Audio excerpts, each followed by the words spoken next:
Slaves were always coming up with different ways to resist slavery. One of them was running away.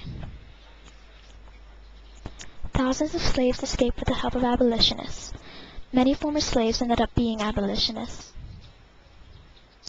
For example, Frederick Douglass, who escaped from slavery at age 20, became an abolitionist and spoke many lectures. He also published a newspaper called the North Star. Slaves would follow the North Star to freedom. I never ran my train off the track, and I never lost a passenger. Another former slave was Harriet Tubman. She escaped from slavery in the year 1849. For 2 years, she lived in Philadelphia. After that, she returned to the South 19 times to help slaves go to freedom on the Underground Railroad. Her last trip to the South was in 1860. Altogether, she helped over 300 slaves to freedom. Some slaves didn't get a lot of help from abolitionists to get to freedom.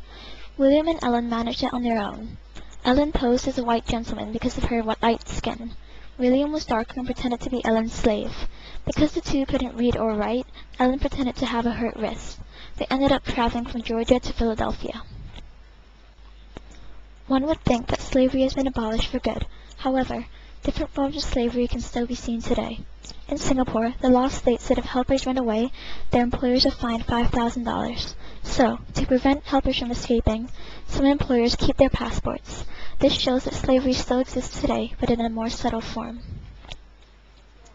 Slavery was never a good thing, nor any other forms of it. A slave in America would only run away if they were treated badly. Even now, if a helper were treated badly, they would want to run away. The only differences are that helpers are paid for their work. We, as humans, have not progressed much since slavery was ended. The only thing we have progressed in is technology, and, in a way, we ourselves are slaves to technology.